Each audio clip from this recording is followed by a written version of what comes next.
In Motor Randwick and Kenny Calendar. Ken? Yeah, thanks very much, Ian. And I notice in your sports scores there that the Hawks are causing an upset by giving West Coast a bit of a caning there in the AFL.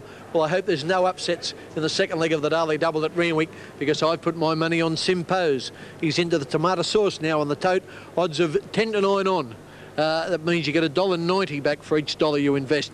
It's all right if he wins like I think he's going to. Air Seattle is a roughie at 50 to 1. Number 3 Fraternity is at 50 to 1. Romantic Governor is at 9 to 1. Our Replica at 5 to 1. Mocker at 33 to 1. Swift and Dapper at 14 to 1. Welsh Minor is a 12 to 1 chance.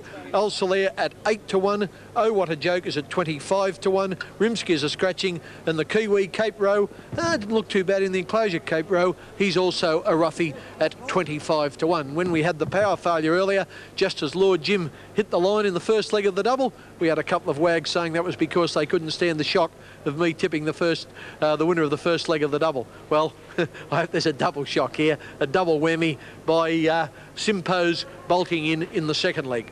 They're over at the 1100 metre start. The horses are over there. They're milling behind the barrier. They haven't gone in yet.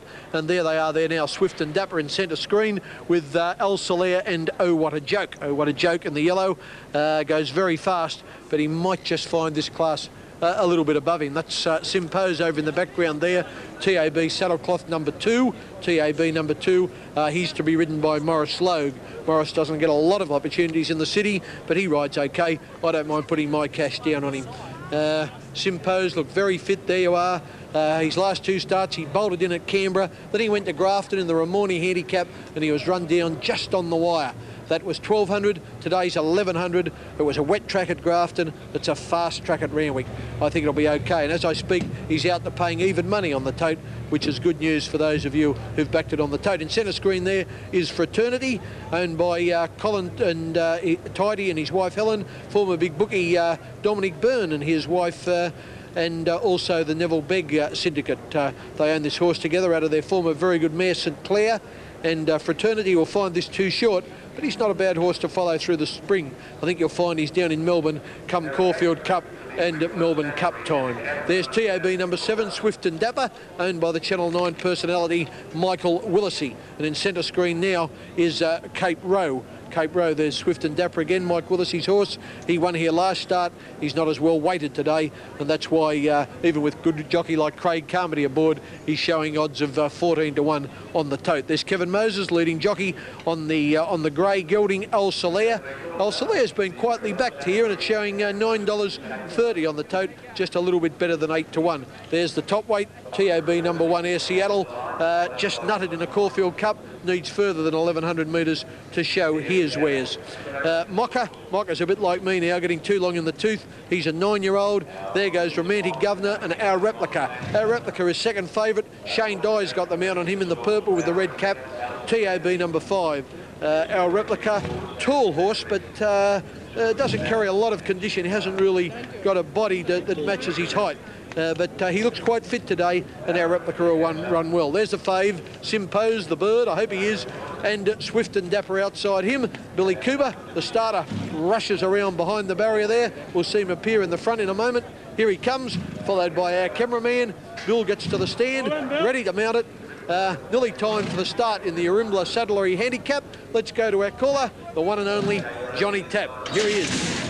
Gates open, off and running, and very quickly into stride towards the outside. Simpose, Swift and Dapper fast away. So was Oh What a Joke going to the lead, followed by El Soler, Romantic Governor, and then Cape Row, and just behind those Our Replica with Welsh Minor. A gap to Mocker, followed by Fraternity, and Air Seattle can't go with them and has tailed off last. Past the 800, Oh What a Joke on the outside is just the leader from Romantic Governor. Swift and Dapper third. Simpose is travelling 3 deep as they near the turn on the outside of El Soler and Cape Row. 2 to Welsh Minor, 2 to Our Replica, flat to the boards, followed by Mocker, Fraternity and Air Seattle.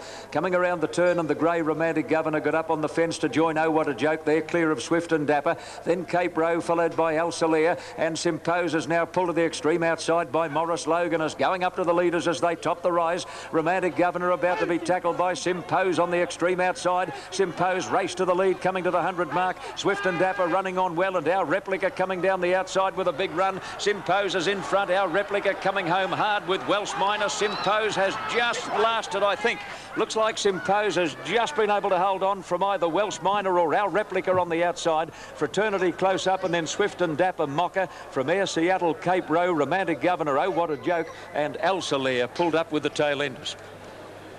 Let's have a look at this replay. Boy, oh boy, I'm not too sure here. Simpose was in front. Watch the horse in the yellow and blue in the middle, Welsh Miner. Golly, he got going well. And then wider out is our replica, Shane Dye. Now, Simpose in front, number 2. That's Welsh Miner in the middle. And the other one to worry about in the red cap out deep is our replica. Here comes the post. Let's see if we can line it up. They hit the line. Oh, boy, I don't know. I honestly don't know there. It's hard to say. All 3 horses are a definite chance. Simpose has lifted his head up. I reckon we'll leave that one to the judge. Very, very close indeed. You see Fraternity getting home there. What a run he turned in. There, on that angle, it looks like Simpose.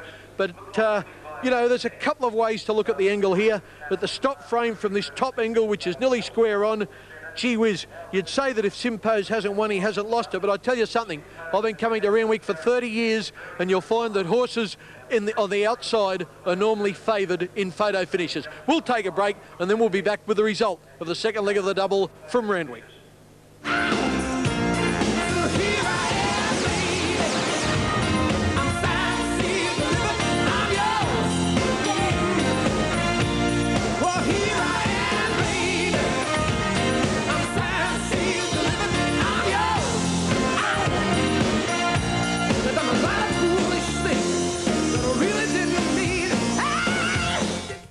Next week on A Current Affair. Randwick, these are not official dividends yet because of that dead heat. Unofficial, it's 2, 5 and 8, 2 Simpose, 2, 10, 130, and a dead heat for second between our replica and Welsh Miner, $1.70 and 3.10. They are not official as yet. 3 AFL matches in progress. Let's have a look at the scores, see how things are going there. North Melbourne. And it's Richmond 11 goals 17 to the Saints 8 goals 7. Hawthorn on the West Coast, 3/4 time, and Hawthorn building up a very strong lead. 14 goals 6-2, the Coast 5 goals 9. Very big surprise, that one. In basketball, Australia has beaten Cuba to secure a quarter-final berth at the World Championships in Canada.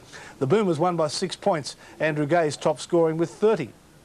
Won that little battle with Matenzio. The Boomers' inside men did the early damage.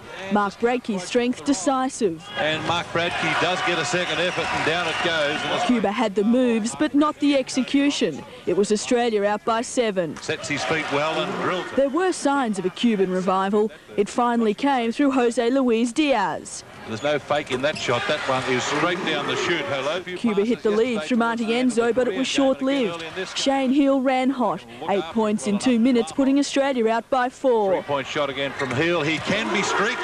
Boomers skipper Andrew Gaze was surprisingly quiet. His first points coming 12 minutes into the match. But Australia's play fluctuated between flash and flimsy. Keogh's pass sensational, while turnovers like this allowed Cuba to stay in touch.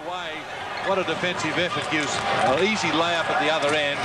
A bomb on the buzzer gave the Cubans even more hope of an upset. The score 42-all at the break. Shot that was always going to go. Gaze's cameo role didn't last long in the second half. Andrew Gaze makes the 2. The Cubans were winning the rebounding battle, but couldn't shut down Australia's perimeter shooting. First Heel, then Gaze. The Boomers lead 8. To Gaze for the 3. The Cubans were rattled. Gaze's steal putting Australia into the safety zone.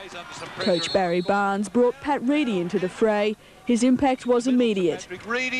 The Cubans rallied late, but it wasn't enough. A 6-point win steering Australia safely into the quarter-finals. Joining the Boomers in the next round is the United States. China today became the latest victim of the American Dream Team. Their height no match for the United States' athleticism. They're doing it defensively. The Americans' teamwork was scratchy at times, but the bulk of Shaquille O'Neal made amends. 1-2 play with Johnson to O'Neal again. And the Dream Team led 71-38 at half-time. The points kept flowing in the second. The final score, USA 132, China 77. Now, the town of Deadwood in South Dakota is famous for its gunslingers and for the song and the movie Calamity Jane. You'll remember, oh, the Deadwood stage is coming. I digress. These days, Deadwood is home to the World Quick Draw Championships. 70 modern-day gunslingers have converged